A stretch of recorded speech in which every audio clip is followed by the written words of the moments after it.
Hi, this is Mary from Growing Puppies, and today I'm doing a video on puppy biting. And I'm here with the little yellow collar puppy from Snowy's litter that you can see sitting on the little slide back there, and the little black collar puppy from Sugar's litter, which might at some point pop up and say hello. He's right next to me on the floor. So I wanted to share some information about puppy biting. There's a lot of videos out there about puppy biting that you can watch. I feel like this one is a little bit better because it talks about the difference between how puppy biting, the approach to puppy biting changes as a puppy gets older. So the way that I teach my brand new puppy versus the way I would be teaching my 6-month puppy is completely different. First of all, I'll touch real quickly on obviously why puppies are biting.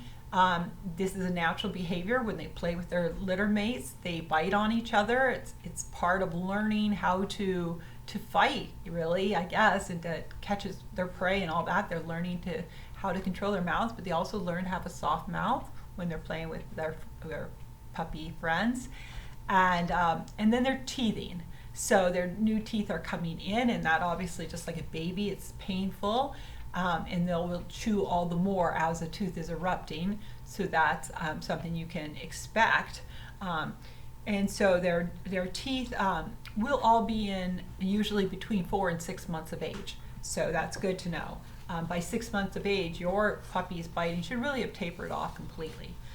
Some puppies don't, and that's when you need to start taking a really serious approach if that hasn't. When you first get your puppy, my puppies used to go home between 8 to 12 weeks of age, and that is when you first get your puppy, they're getting to know you, and so for the first few days, do not freak out if your puppy starts chewing on you, but you want to practice what's called avoidance, biting avoidance, where you sit down with your puppy, you just also pick up a toy. Just do that. If the puppy goes to put its mouth on your, teeth on your hand, or opens his mouth to bite you, I notice a lot of people just instinctively let the puppy chew on them because they're not chewing that hard when they're real little. But don't start that, because that's showing your puppy that it's okay. If you never let your puppy put your fingers in its mouth, then it's less likely to have a problem later on that you'll have to break. So I just pick up a toy, and if the puppy opens his mouth, I just put the toy in, and then he's learning to choose something that's appropriate for him. Another thing you can do, so that's like a proactive approach, to give him that. Another proactive approach is making sure that he has lots of playtime and lots of chew toys just before you even sit down to play with him. Lots of his energy levels are being met as well, that he has lots of playtime, because a puppy that isn't getting its energy out when it's the playtime is going to then be more bitey than one that is more tired. So let's say the puppy is biting on you, and maybe you go to grab a chew toy. Is there a correction you should use at this age? Well, not really too much. You can have a natural consequence where basically if the puppy bites you, you can put the puppy down. Generally, I'm very gentle with how I approach it these first few days. It's easy enough not to let the puppy bite on you. So that's really your responsibility, just to not let the puppy's mouth be on you. And if it does, and it's getting to be feisty or anything like that, just put it down, or walk away. And sometimes you can just put your puppy in a crate for a little bit. But if it's his playtime, it's important that it gets a lot of playtime, especially these first few days. So that's first few days. Again, it's mostly avoidance, not giving your puppy the opportunity. So after you've had your puppy a few weeks, again, you always make sure your puppy is getting all its exercise needed, and then you could start adding some of those vocal corrections. You can say ah ah ah when it bites on you, or you could say shh, and then it might stop because it hears that noise. Or you could say no, and not I mean, at first you can be a little more gentle with it, but you really do have to start being firm. If you're not catching the puppy's attention, then you're not being firm. You're not being strong enough in your correction.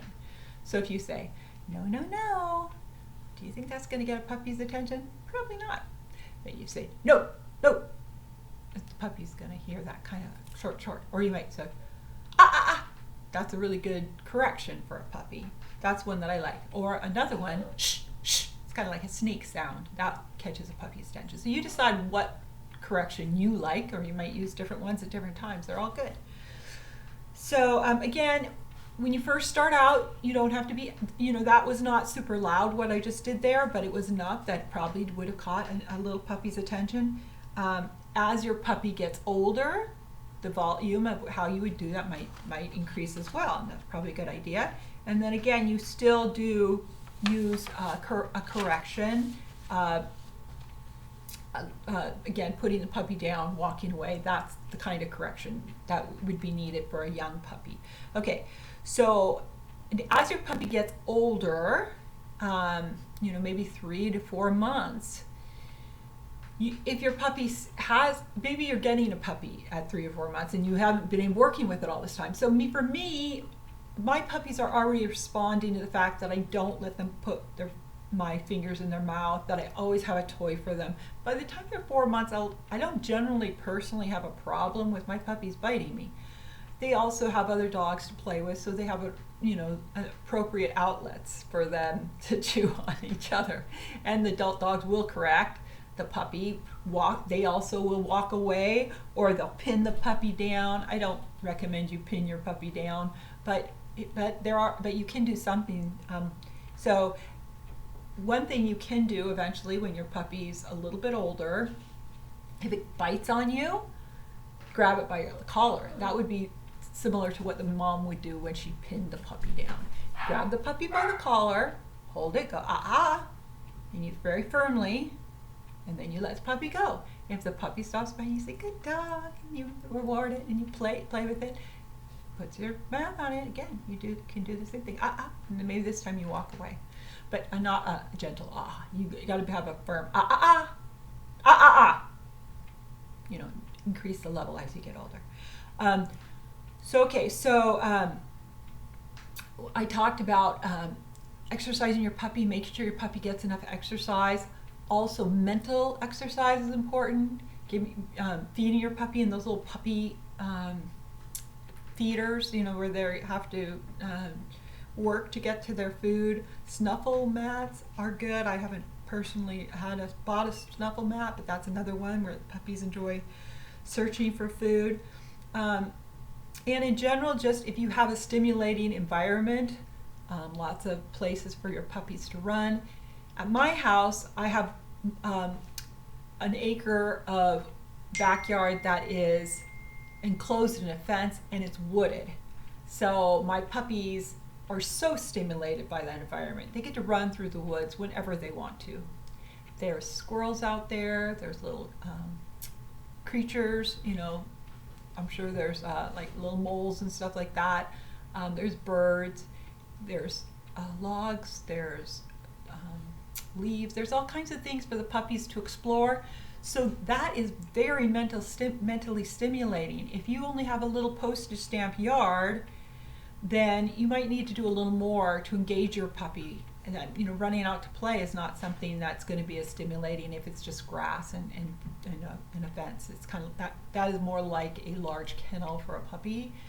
So I'm blessed that I have a yard that's very appropriate for the needs of several dogs that I do have, that they always have lots going on, and it's a lot of fun for them. One of their favorite activities is to run along our fence at full speed with the neighbor dog on the other side. So anyway, so that's really good, because I know my dogs have really good behavior and they're very calm, and I think that's a big part of it. You got to meet their exercise needs. So as puppies, they play with each other, and that meets their mental and physical needs as well. Okay, so now you got an older puppy, and I mentioned how you can grab the collar and sort of hold it still to stop it if it's getting feisty and biting. I've not personally had a big problem with that, again, because I start from when they're little. Another thing you can do is if the puppy, and this is either another approach or, that first one, holding collar, is more gentle approach. This is probably the most, I guess, the strongest approach to puppy biting, which you might use on a puppy 6 months and older, is to make the physical correction, the sound shh, really loud, but also to put pressure on the puppy, not smacking him. No. I'm not advocating for you to hit your dog, but to touch him on the side. And the touching on the side of your dog, like sort of near the muscular part of the leg, sort of not on the way towards the tail, sort of near the back leg there. You touch them, and that act, the doggy feeling that you're touching them, breaks their mindset, takes them out of the mindset of being fixated on biting you, and it distracts them. It's a distraction. And bigger dogs, my puppies are pretty small, and a gentle touch is all that is ever needed, if at all. I usually don't even need that much, but a bigger dog might need a stronger contact, and so you might use a few more fingers, you might use a little stronger contact, but it's not to bruise or hurt the puppy in any way, but to, again, just take their mind off of the biting, and then you stop them, and they're and then you say, good doggy. So again, at least my breed of dog, we breed schnoodles, mostly I don't even do the physical, just because I never get to that point. What I've been doing up to that stage, they're done. They just don't bite after 6 months of age. But I am on a lot of schnoodle groups on the internet, because I like to see what other people are having problems with. And you often do get people who are talking about puppies that are, what do I do? My puppy bites really hard and it's a year old. And I'm like, oh my goodness, that's not good. Dog should not be putting his teeth on you at a year old. And I'm not judging that person. Maybe they adopted this puppy when it was older and it had never been taught, or maybe they just didn't know. Some people think, well, it's still a puppy, and that's what they say, well, it's still a puppy. Well, at a year old, it may still be a puppy, but that is a puppy behavior that should have already been extinguished. So again, using the physical and mental exercising, making sure they're having an abundance of exercise is the first step to any puppy problem. Secondly, when it happens, giving appropriate chew toys, as I mentioned before, and then when it happens, the vocal correction, and then again, a physical correction if the vocal correction isn't effective. And usually at a year old, you're going to need something more than just telling it no, because obviously it's in a bad habit at that point. So my approach to puppy training, and why I spend so much time with my customers, is because I find that if you set your puppy up for success from very early age, then so many things are never a problem, because they just are in the right habits from the start. So anyway, I hope that those things help. This, again, you're not alone. Every puppy biting is not a bad puppy. It's just it needs to learn, and that learning is a process. Usually, again, from 2 months of age when they go home at 8 weeks, or a little after, up to 4 to 6 months is perfectly normal, but it should be tapering off, especially between 4 to 6 months of age. So I hope that helps, and good luck to you. Take care.